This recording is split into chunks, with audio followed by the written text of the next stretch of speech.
नमस्कार सगळ्यांना। श्री स्वामी समर्थ, श्री स्वामी समर्थ, जय जय स्वामी समर्थ, श्री स्वामी समर्थ, जय जय स्वामी समर्थ।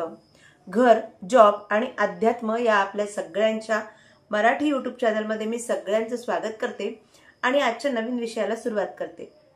आपल्या सगळ्यांनाच माहिती आहे की आपल्या जीवनामध्ये ज्या काही समस्या येत असतात, ज्या काही अडीअडचणी येत असतात, बऱ्याच जणांना भरपूर कष्ट करून भरपूर पैसा पण मिळवतात, ते पण ते टिकत नाही आणि अनेक अशा एक एक करून संकट समोर येत असतात। संकट संपण्याचं नावच घेत नाही। थोडक्यात अगदी जीवन असं मरणासन्न झालेली परिस्थिती अशी होऊन जाते। तर याला अनेक कारणापैकी एक महत्त्वपूर्ण कारण असतं, ते म्हणजे पितृदोष। तर हा पितृदोष कशामुळे होतो हे आपण आजच्या या व्हिडिओमध्ये थोडक्यात बघणार आहोत। त्याचप्रमाणे संपूर्ण वर्षभरामध्ये आपण आजच्या व्हिडिओमध्ये संपूर्ण वर्षभरामध्ये एक प्रकारची सेवा करायची आहे। तुम्ही गॅप ठेवून देखील करू शकता आणि संपूर्ण वर्षभरामध्ये आपल्या घरामध्ये जर ह्या सेवा झाल्या तर आपल्याला कुठल्याही प्रकारचा पितृदोष हा 100% राहत नाही।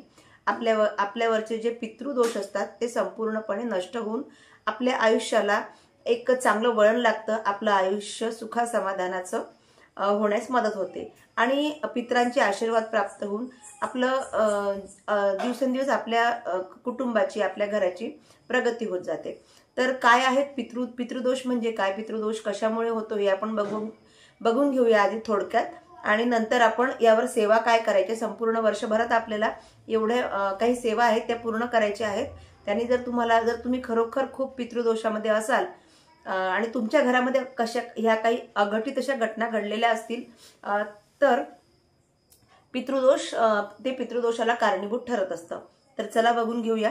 पण त्याआधी मला सगळ्यांना नम्र विनंती करायची आहे, तुम्ही जर चॅनलवर पहिल्यांदा असाल तर चॅनलला नक्की सबस्क्राईब करा, व्हिडिओ आवडला तर लाईक करा आणि चॅनलला सबस्क्राईब करून बेल आयकॉन प्रेस करा आणि त्यातलं ऑल ऑप्शन दाबा, जेणेकरून येणारे सगळे नवनवीन व्हिडिओ मला तुमच्यापर्यंत सहज पोहोचवता येतील। तर आपण बघतो आहे की पितृदोषाची सेवा सर्वप्रथम आपण बघून घेऊया की पितृदोष कशामुळे आपल्याला लागत असतो। तुमच्या घरात, तुमच्या घराण्यामध्ये काही घटना अशा झाल्या आहेत का ज्याचं कारण तुमची जी प्रगती आहे त्या प्रगतीमध्ये अडथळा निर्माण करण्याचे ते कार्य करत आहेत का, हे तुम्ही या घटनांमधून तुम्ही जाणून घेऊ शकता। तर चला बघून घेऊया। पहिलं, पितृदोष। मागच्या 3 पिढ्यांमध्ये जर का कुणी पुरुष व्यक्ती अपघाती, कमी वयात आजारी, साप चावून आत्महत्या करून किंवा मागच्या पिढीपासून घरात कुणी दैवी नाग, साप, महादेवाच्या लिंगावर असणारा खेळणारा साप किंवा नाग मारला असेल तर पितृदोष हा 100% लागतो। त्यानंतर दुसरा दोष आहे जो पितृदोषाचाच प्रकार आहे, तो म्हणजे स्त्री दोष। आता तुम्ही म्हणाल की पितृदोष आणि स्त्री दोष हे सगळे पितृदोषाचेच वेगवेगळे प्रकार आहेत की ज्याचे दोष आपल्या घराण्याला लागत असतात। पुढचा आहे स्त्री दोष। तर स्त्री दोषामध्ये काय काय लक्षणं आहे स्त्री दोषाची, तर स्त्री दोष कोणाला लागत असतो, कोणाच्या घराण्यामध्ये या घटना जर झाल्या असतील तर त्यामुळे स्त्री दोष लागत असतो, ते आपण बघून घेऊया। बघा, स्त्री दोष: आत्महत्या, नको असताना घटस्फोट म्हणजेच फारकत, घरातून काढून देणे, अतिशय त्रासदायक वागणूक मिळून तडफडून मरण आलेली स्त्री, इस्टेट असताना तिची फरफट करणे, तिच्या वाटेचा हिस्सा बळकावून तिला त्रास देणे आणि मग ज्यास आपण तळतळाट असं म्हणतो त्यालाच स्त्री दोष असे म्हणतात। म्हणजे आपल्या घराण्यामध्ये जर का असं कोणा स्त्रीसोबत अशी वागणूक झाली असेल तर तिचा तळतळाट त्या 3 पिढ्यांच्या घराण्यामध्ये लागत असतो। त्यानंतर आहे निपुत्र दोष। ज्या जातकांना मुली झाले नाही किंवा जगले नाही, शास्त्रीय दृष्ट्या निसंतान माणसांची विकत घेतलेली इस्टेटही फलित होत नाही असं म्हणतात आणि दिलेले दान, अन्नधान्य काहीही फलत नसते। तर हा देखील एक निपुत्रिक किंवा निसंतान दोष म्हणून आपल्या घराण्यामध्ये लागत असतो। नंतर आहे कन्या दोष। हा पितृदोषाचाच हे सगळे प्रकार आहेत, याचे वेगवेगळे. आपल्याला फक्त बघायचं आहे की आपल्याला जे त्रास होत आहे तर या काही घटना आपल्या घरामध्ये घडलेल्या आहेत का. नंतर आहे कन्या दोष. तर कन्या दोषामध्ये बघा, आता ही कन्या जी आहे अविवाहित कन्याविषयीची गोष्ट आहे ही. आणि जर आपल्या कुटुंबामध्ये कुठल्याही कन्येविषयी जर अशा गोष्टी घडल्या असतील तर आपल्याला आपल्या त्या कुटुंबाला, त्या कुटुंबाच्या 3 पिढ्यांना कन्या दोष हा लागत असतो.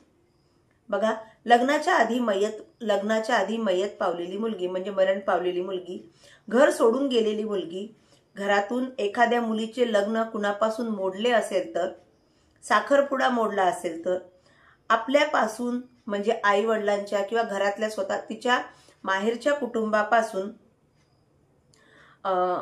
कुटुंबापासून त्रासून जाऊन एखाद्या मुलीने आत्महत्या केली असेल, घर सोडून गेली असेल, असे प्रकार मुलींच्या संदर्भात झाले असतील तर कन्या दोष हा लागत असतो. त्याचप्रमाणे पुढचा दोष आहे की नागदोष. दैवी नाग किंवा साप मारला गेला असेल तर हा नाग म्हणजे नागाचा दोष किंवा याला पितृदोष देखील म्हणतात, हा लागत असतो. आणि त्यानंतर आहे ब्राह्मण दोष. ब्राह्मण दोष म्हणजे आपण ब्राह्मणांना देव समजून पूजा करतो, पण त्यांचा किंवा त्यांच्या स्त्रियांचा अपमान आपणाकडून झाला असेल तेव्हा ब्राह्मण दोष हा लागत असतो. तर हे झाले पितृदोषाचे वेगवेगळे प्रकार.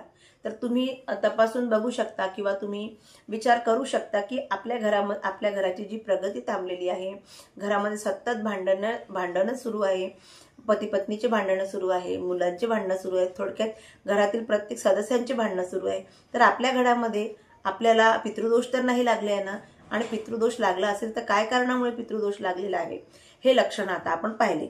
तर आता आपण बघणार आहोत की पितृदोषासाठी सगळ्यात उत्तम सेवा, ज्यामुळे कितीही कडक प्रकारचा पितृदोष असो, पितृदोषामध्ये अशी वेळ येते कोणाकोणावर तो पितृदोष इतका कडक असतो की त्याला स्वतःचं जीवन देखील संपवावं वाटतं.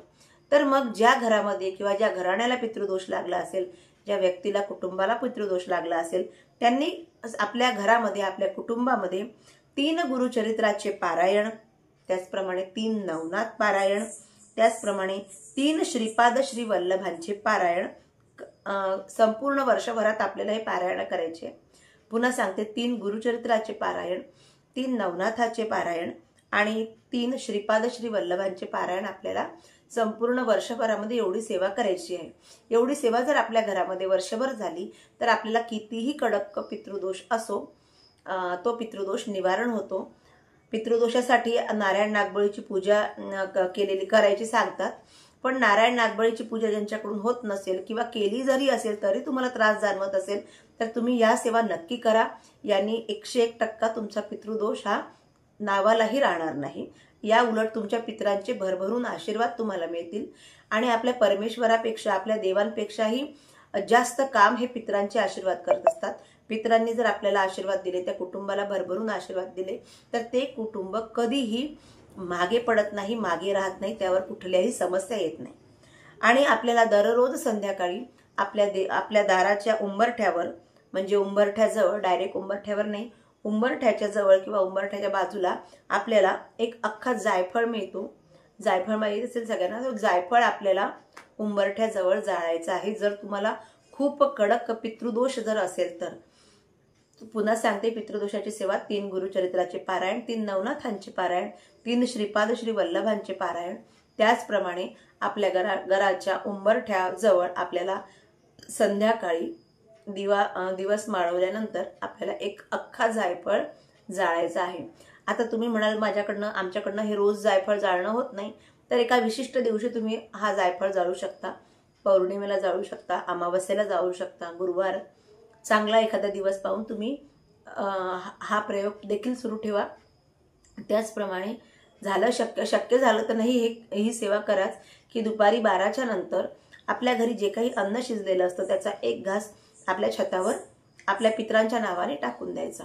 तर ही अतिशय साधी आणि सोपी सेवा आहे. एवढी सेवा जर आपल्या घरामध्ये वर्षभर झाली तर पितृदोष हा काडीलाही राहत नाही आणि पितृदोषामुळे इतके हाल होतात लोकांचे, इतका त्रास होतो लोकांना. त्यामुळे तो त्रास सहन करण्यापेक्षा ती ते संकट, ते समस्या सगळ्यात सहन करण्यापेक्षा एवढी सेवा जर आपण आपल्या कुटुंबामध्ये, आपल्या घरामध्ये केली तर निश्चितच कशाही प्रकारचा पितृदोष हा लवकरच नष्ट होईल. तर आशा करते तुम्हाला आजचा व्हिडिओ आवडला असेल. व्हिडिओ आवडला असेल तर नक्की लाईक करा आणि चॅनलवर पहिल्यांदा असेल तर सबस्क्राईब करा. आणि जर तुम्ही मरणासन्न अशा पितृदोषामधून जात असाल तर या सेवा जरूर सुरू करा. तुम्हाला 100% यानी पूर्ण तुमच्यावरचा जो पितृदोष आहे तो समूळ नष्ट होईल. पुन्हा भेटूया. श्री स्वामी समर्थ.